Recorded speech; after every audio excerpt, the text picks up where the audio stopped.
Gotta Have Miami podcast. This is episode 30. 30. We've made it to 30. That's a big deal. Yes. So we're coming at you from Melreese Golf Course in Miami, Florida. And we'll talk a little bit more about Miami since we've been talking about parks and the homeless and Virginia Key. And so Ashley, go ahead and do our intro. All right. Thank you for watching the Gotta Have Miami show, where we talk about politics and culture and how that all influences real estate. And real estate and how it affects our market on a daily basis. Absolutely. All righty. So here we go. Where do you want to start? You want to start with your TikToking? We can start. Yeah, let's start with your So TikToking. I'll just let you guys know, Ashley in Miami is my TikTok, and I just like to kind of review real estate articles that are put out. And today there was a super important article about sellers putting the right asking price on their property. Yeah. There's been like this common practice over the past couple of years of overstretching, and there was a good amount of time that they were overstretching and the buyers were meeting them at the overstretch. Or going above it. Right. But that's not really the case anymore. No. Interest rates changed. The world has changed. We are always changing. We are. Now more than ever, Yeah. it's important To hit your number and make the number right. listen to your realtor. Yeah, listen to us. Every Maybe once in a a while, we little know bit. what we're talking about. Just every once in a while, not all the time, but every once in a while, we actually know. We're actually going through this on one of our properties too. That we have a seller that not as aspirational, but the market will only bear up to a certain amount, and they continue to try to drive the number, to what they want to be. But the market is telling you, hey, listen, this is where the number should be, and we've had this conversation. So again, I asked her this morning, hey, do you want to shoot for the moon? She said, let's shoot for the moon. But we actually really realistically know that that's not going to be the number that's going to work out. Yeah, the problem with listing high is that you spend more days on the market. The more days you're on the market, the buyer's going, what's wrong with this house? Right. There's something wrong with this house. Then you drop the price. Oh, there's something definitely wrong with this house because they've dropped the price. These are just things that buyers think about, All the time. It's a deterrent. It has been going on since the beginning of real estate. So that's The beginning of time. Beginning of time. So I was almost there at the beginning of time years ago, back in the day. But again, I think we. So I'm glad that you're TikToking. Yeah, one day, it's fun. One day I'll TikTok. I'm not dancing, but No, I'm you're not TikToking. dancing? Yeah. Doing my little dance, guys. I'm getting ready for the dance. I think a little recap on Virginia Beach, which is one of the topics. And by the way, these planes are going to become that you'll hear in the background. This actually is going to be one of the main things that we're going to be looking at in Melreese as it moves forward. Yeah. And again, we're out here because of the city's use of public space with the Virginia Key. And if you haven't heard by now, basically they put that project, the city of Miami, on hold. Gee, what a surprise. And now they've even threatened, our boy Joe Carollo's even saying that he's going to sue the city or the county. And I'm thinking to myself, guys, that doesn't usually go very well because the county has kind of their ducks in a row. And as I've mentioned many times before, the county is the adult in the room. Yeah. And when they deed something to you, it's pretty high. For those of you who have ever followed the Coconut Grove Playhouse, City of Miami went all crazy, went lawsuits, yada, yada, yada. And I'm thinking back then, I'm thinking to myself, guys, they have no chance. And sure enough, they lost that lawsuit. And all they've done is continuously delayed a project that could have already been moving forward. Moving forward 2 or 3 years ago, even with COVID. So I can't wait to see how this played out. But as we all talked about early on, and we made the points, we were at the part about the segregation, which at that time we were talking, it wasn't really the spot that we were going to be doing the encampment at. Right. But then all of a sudden they became vocal opponents of it because this encampment was going to be, they said, it was over a mile. No, it's not over a mile. It's 0.6 from the historic Virginia Beach. So again, we have politicians, and one in specific in the city of Miami currently right now, who will just throw anything at a wall and see where he sticks.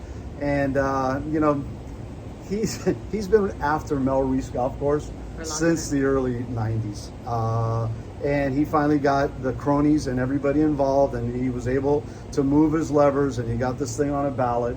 And I remember when I ran for commissioner, I was adamant about the fact that this site should be still kept as a public park. Absolutely. It's 135 acres, including the lakes and stuff. It's 11% of the city of Miami's green space. Just think about 11%, it. 11%, 11%. right here. And again, the argument was, oh, this is a country club and this is for rich people. No. No, it's not for rich people. I learned to play golf here back in the days.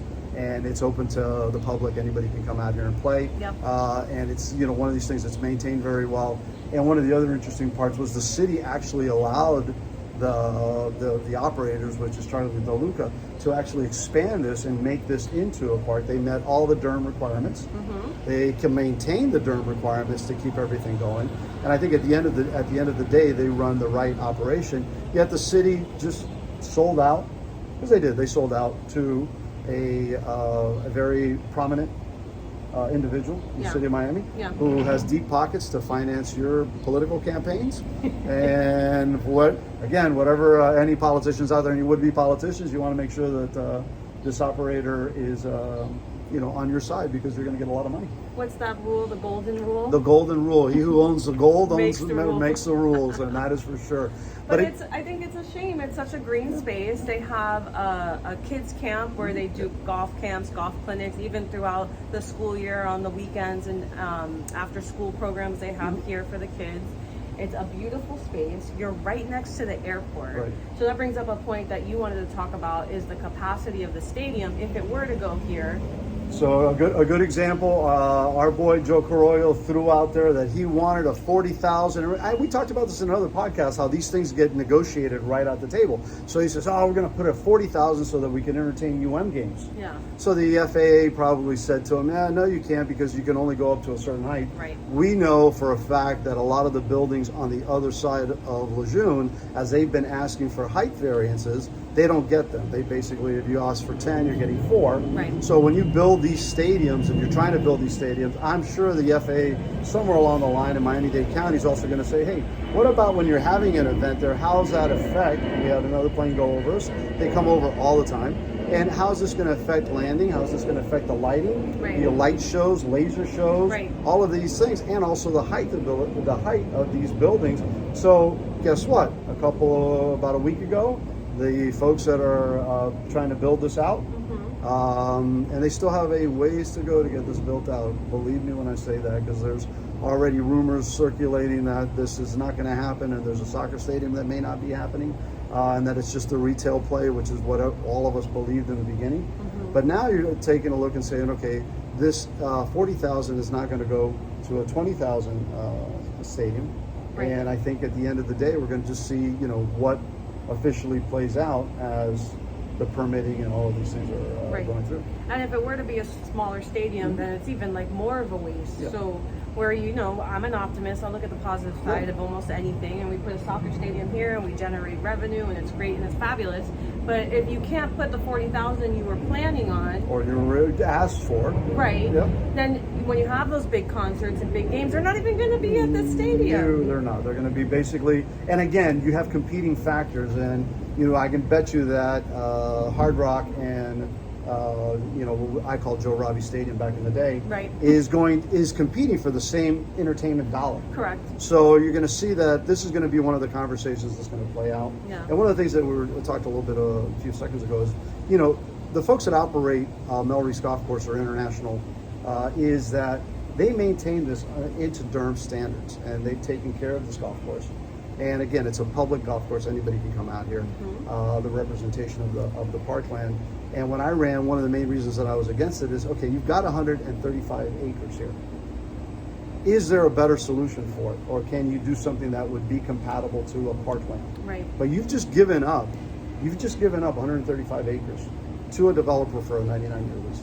Yeah. And that's something that really, and unfortunately the public just, kind of bore into it. You get good advertising dollars, and when the vote came to let the city of Miami try to negotiate a lease with it, they got the approval, and here we are. But it's not over yet. Let's put it that way. There's still going to be some considerations. Already the developer has eliminated the 40,000, right, and also they've already are trying to get out of the 21 million in public art that they would have to pay, and wait till the environmental mitigation starts here. It's going to become even another issue. So and what makes me a little crazy is driving over here, we saw the most perfect crusty plot of land that they could put that stadium on. For sure. What's it called? It's My Magic City Casino, which, by the way, it's Magic City Casino. our other website is My Magic City, which I coined years ago. The city of Miami is known as the Magic City. But that would have been a perfect place to put a stadium. Just a stadium, has plenty of parking. Yeah. The developers there would have loved to have that facility, because they could add both things. They could do the soccer, they could still keep the casino aspect of it. It would have been brilliant. It's in 4 areas, so you can come into it from 4 areas. Yeah. But that's the other thing too. I mean, in here, where are you going to be coming from? You're going to be coming up 37th Avenue or Lejeune, and that's it. So that's the point about being aware of what's happening in politics, is that if you're a resident in the area, this is something you should be paying close attention to. You know, and how it affects real estate prices, because you know, we've already seen what the Great Blunt Heights has gone up a little bit. How much? They're about $400 a square foot. But then you have to think about it. If you think that this is going to go through, everyone has to kind of formulate their own thoughts and predictions. You're going to be sitting next to a construction site for many, many years. Quite some time, absolutely. So maybe you want to get out of the neighborhood before that happens. Or maybe you're an investor. Take advantage of the 400, or you wait. Or you wait, you know, and then you don't know what's going to happen.